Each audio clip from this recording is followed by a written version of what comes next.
Please. Okay, thank you, sir. I'll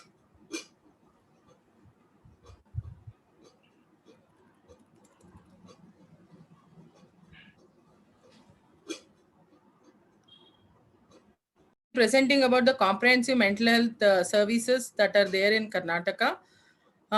Little bit about the history of mental health care in Karnataka. So mentally ill were segregated in mental asylums in 1930s and 40s.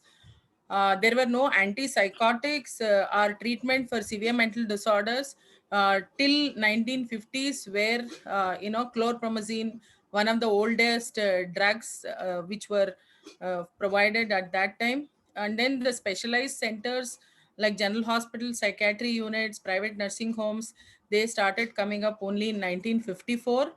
And Karnataka is a pioneer in mental health in terms of the district mental health program pilot project was done in Ballari district of Karnataka.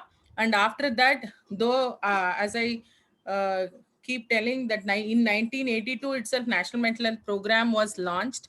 But many states didn't gear up to implement district mental health program, and there was a doubt also whether mental health services can be integrated into the general health care services. That is, whether a primary healthcare doctor can prescribe mental health drugs, first line mental health drugs for depression and anxiety. So it was proved beyond doubt in Ballari model of pilot in Karnataka. And after that, I think most of the states started acting, but till recently not many states have geared up. But happy to share that Karnataka we have implemented across the state. And taking the mental health burden, it is known from recent national mental health survey in 15-16 that 10% of the people globally are estimated to have common mental disorders and 1% severe mental disorders. And the biggest challenge is the treatment gap. That is, 80 to 90% of the people who have mental health issues, they don't seek help or they don't have access to help. And a lot of stigma and discrimination also is there. Am I mad? Why should I go to psychiatrist? Will people segregate me or don't treat them? uh, they may not treat me bad if I go to mental health services. These are all the challenges that are there in front of us. So few of the objectives and goals with which Karnataka is working is to provide accessible affordable care, to reduce the treatment gap, to build capacity in the area of mental health, to integrate mental health services into the general health care, and then to leverage technology, of course. And then I would be talking in terms of few clinical services and innovations and way forward, what we have been planning. So as I said, we very happy to share that from 2016 onwards, we have implemented district mental health program across the state. This is the organogram of DMHP program. That is district health officer. Below that, district mental health program officer will be there.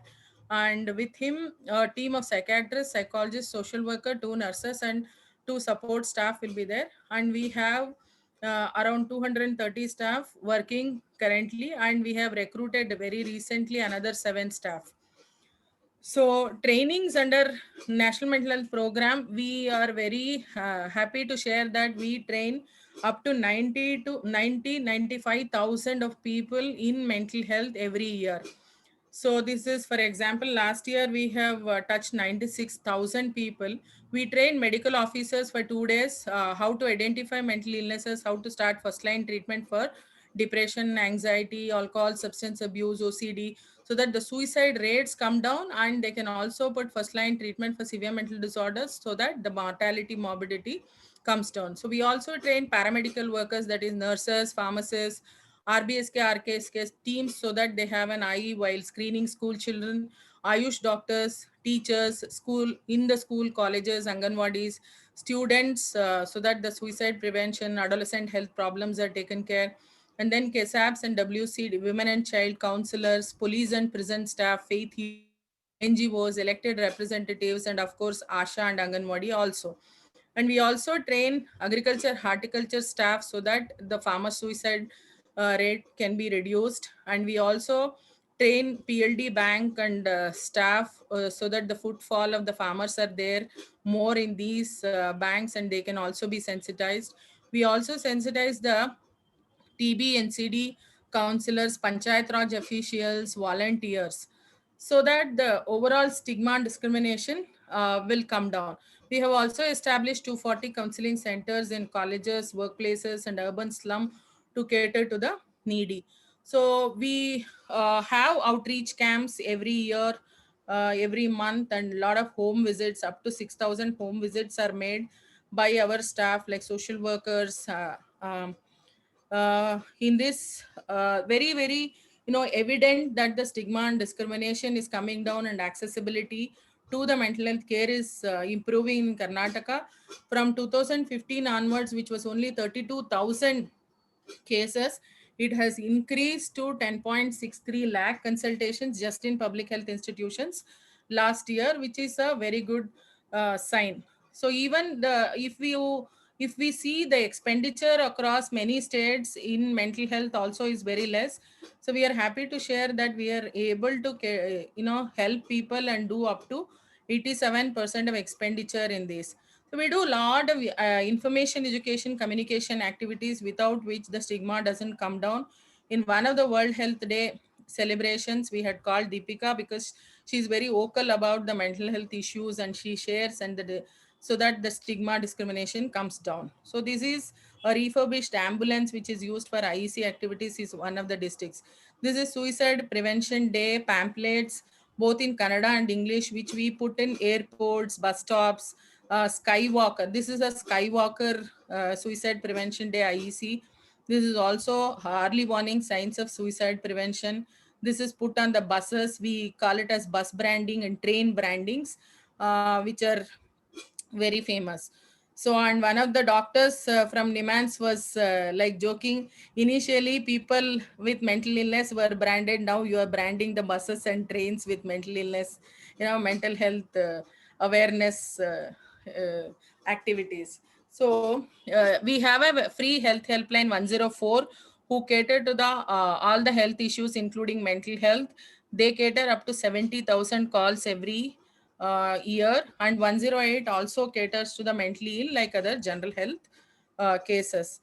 So we have entered into an MOU with NIMHANS, which is a national institute, and I have one of the doctors, Dr. Girish, who has also joined in our program along with my IT staff, Srinivas, in this presentation.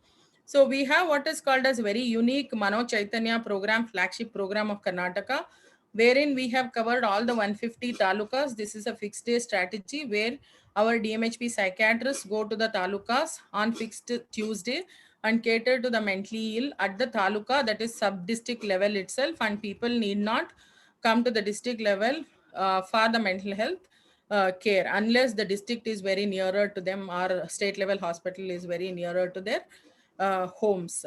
So this is one of the pictures of Gauri Bidnur Taluk, wherein we see up to 200 to 300 patients.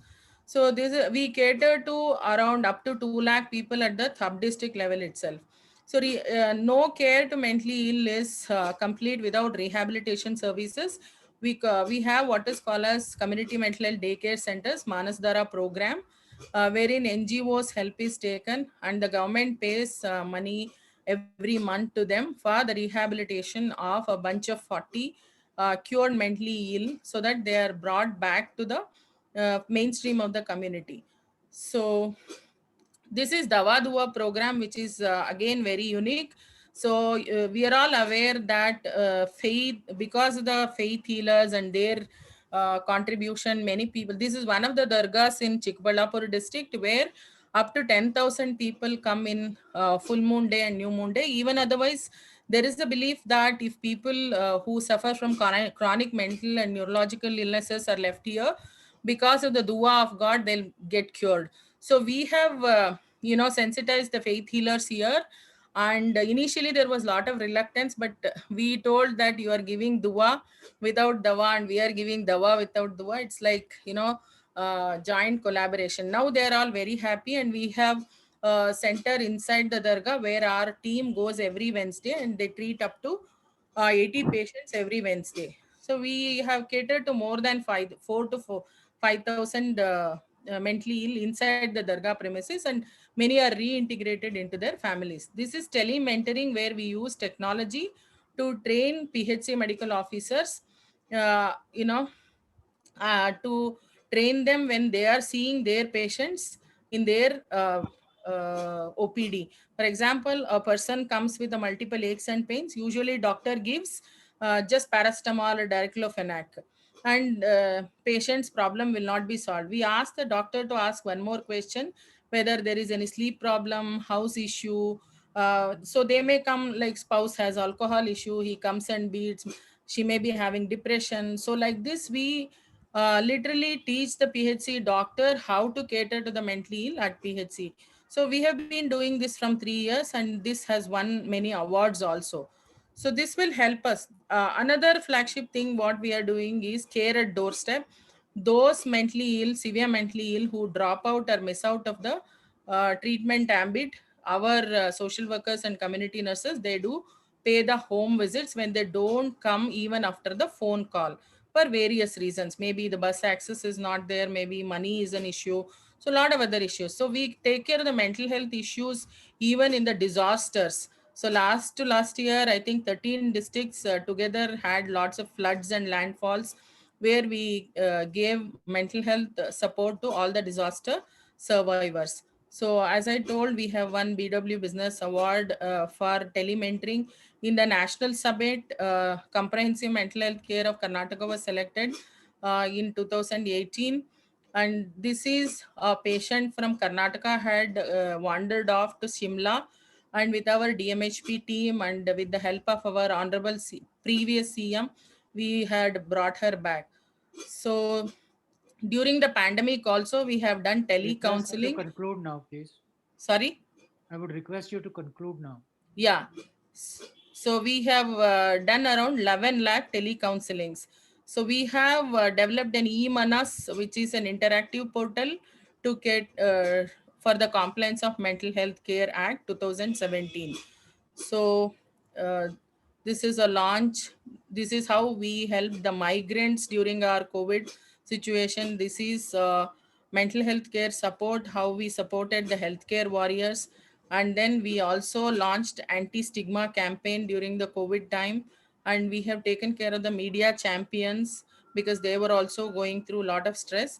This is inauguration of the Kshema program, which I presented yesterday.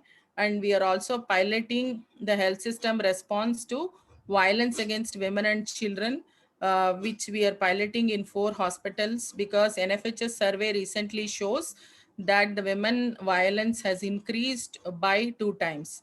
So again, eManas, our interactive portal for Mental Health Care Act, which is unique to Karnataka only. None of the other states have developed this. This was also selected for the best practices in the recent national summit.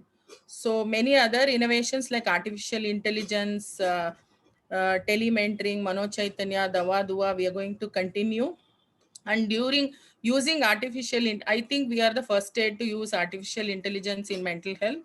So using artificial intelligence, we are planning to monitor the progress very clearly, and clear policy decisions can be taken. One of the examples, like number of consultations district wise per 1,000 people, number of consultations taluka wise. So clearly we can see which taluka is doing well, which taluka is not doing well, and it is very very easy to come out with a policy decision. So I would end with this. The way forward would be community care for persons with severe mental disorder, mentoring mid-level health providers in the uh, uh, health and wellness centers, which we have already started, and then setting up of mental health review boards, expanding taluka mental health program, integrating maternal mental health services, child and adolescent mental health integration, which we have already started, and then ensuring psychotropic medications and roping in medical colleges to the district. Thank you very much. Thank you, madam. We had a presentation on Shema from you yesterday, and what I find Sir, is, I'm not able to hear. थोड़ा पीछे ले जाओ ये हमारा camera. am I audible or not? You are audible, sir. Yeah. Okay, sir. थोड़ा I पीछे say करो. yesterday also we had a Now we are presentation able to hear you. on Shema, और and more or less things are on the same line, right? But Yeah, Kshema is only one project, sir. Yeah. This is a comprehensive mental health care wherein we take care of all the mental health issues across the state. Yeah, but my only concern, no, is that, leveling a person or marking a person as mentally ill is not something, I mean, which in society persons will accept, no. So, can we think of some other word like mental welfare or something like that? Mental health. Definitely, sir. But in the act And also, it one is. minute, 1 minute. And Oh, okay. secondly, Sorry. Yeah. linked with this is, the person who identifies that this person is mentally ill. I have objection on this because perhaps it may be mentally ill for why he may not be, or sometime he may behave like that. Other 90% of the time he may not be. So unnecessary we put them on medication and other things. I don't know. I am talking as a very layman in this area. Sir, Okay. can I respond to that? Yeah, Please. yeah. Please go ahead, sir. Dr. Okay. Girish is from professor from NIMANS, who is also a part of our team. So yes, sir. Go ahead, sir. After you, I can just compliment her. Yeah. This is exactly the issue what we have targeting. The step one is, as Dr. Rajni mentioned, the huge treatment gap. Now, because of stigma, people are not coming in. What we found is treatment gap is one because of stigma. Second is in terms of accessibility. Part of that accessibility, we have used both in-person and teleconsultation so that services are made available. Second, they want to have an independent standalone sort of sessions. That is why the effort has been to integrate mental health into the programs. So people need not, for example, the tele OCT, Correct. what we are talking about. The PHC medical officer is equipped to handle cases, both cough and cold and also mental illness. So in that, the person who comes to the doctor will not be talking about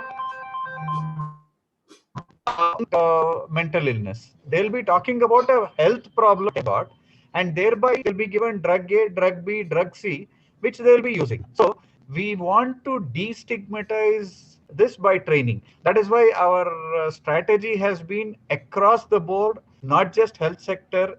We don't label them as anything. We look at it in terms of saying, okay, be aware about it. In case you have, there is a treatment available which you can take. So precisely the point. Plus also what we are finding nowadays is people are more open towards accepting that they are not keeping well. No, we don't want to lose out on that. We deliberately take it as a strategy so that they are also supported in terms of handling their health problem. Yes, Sir, sir. one more. Sir, to Dr. add Rajni, on, over to you. Just one more thing is in my mind. I don't know how much effort you are putting in terms of prevention of this, so that it does not happen. Prevention of mental illness, like social gatherings or social interactions or some entertainment or something like that. yeah. Can I answer, sir? Please. Okay. Yeah. Preventive, promotive aspects Dr. are Rajni, the would you like? mainstream, sir. Okay, please go ahead. Okay. Sir, as I told you, we are doing a lot of sensitization programs from the health and wellness centers itself. For example, somebody goes through a mild depression. It may not need, as you rightly pointed out, the long-term medication, sir. So, for example, I have failed in an exam, or I was expecting 99 in my chemistry, I have got 92. So I can, become very depressed for that itself because I have put in so much effort. But what we teach people is talk out your problem, share with your friends, share with the community, share with whoever is close, so that that ventilation happens and the brain stress on your brain comes down, and it will not move on to the neurochemical changes, which when needs definitely medication, sir, to reduce. When the serotonin level is reduced similar to thyroid level, we have to treat that. When mild depression doesn't move on to moderate and severe, and we know, sir, if we don't treat severe depression, we might lose the person because he might go and attempt suicide, he might complete suicide. So we are working towards the preventive promotive aspects, like, whenever there is a genetic component also, if you if you are socially connected, if you put in efforts to talk out your problems, sort out your issues, see which when your eustress is going into the distress. So in the preliminary stage itself, you should take care of these things. Similar to diabetes, sir. If you're a borderline diabetic person, if it is going beyond 140, we tell them you do a lot of exercise, you do yoga, you do walking, and then diet changes, so that it doesn't go into the diabetes mellitus where you need lifelong medication. So we are, and a lot of IEC activities, sir, as I told, in the social media, in the WhatsApp, Facebook, YouTube, and then bus branding, train branding, and the street plays. Like in the villages, they may not be tech savvy, so street plays and wall writings. So we are putting a lot of efforts, sir, in the preventive promotive aspects also. Thank you. Got it.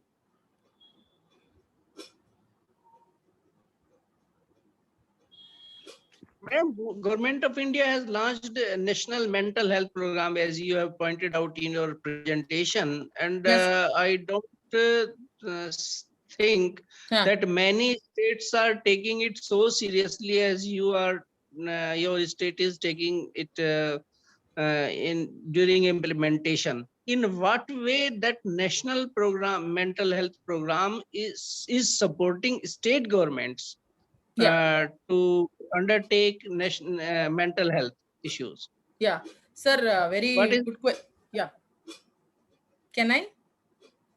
what is the setup? How it works in fact?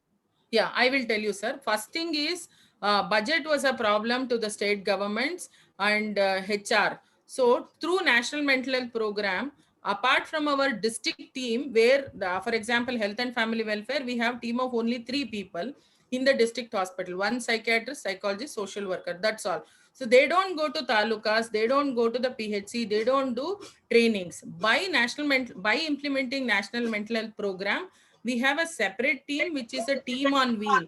We have good HR training, budget is there, targeted intervention budgets are there, suicide prevention IEC budgets are there, drug budget is there.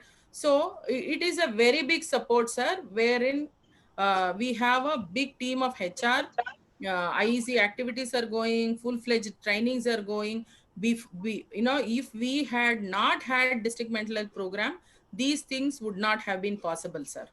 Though, of course, state also puts 40% of the shares, but National Mental Health Program has helped the states to implement mental health programs in a very good way.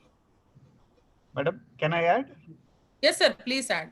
Okay, just to the other issue which we have been able to pursue with the central government national health mission is in terms of taking up innovative projects. Yeah. The Taluka mental health program in that sense is a unique thing which no other state has taken, and Karnataka is sort of leading the way, trying to say that we need to move beyond the district and also go into Taluka. The second is in terms of the e-Manas, what has been done. It has been done in mind, keeping in mind the nation, so that the IT platform which is available, which we are rolling out in Karnataka, can support other states also. So in that sense, we are working. The state government and central government are working hand in hand to see that all the benefits are being utilized to the maximum in a very, I would say, an efficient model. Okay, thank you very much. Thank you, please. Thank you very much, sir. Okay, thank you very much, ma'am.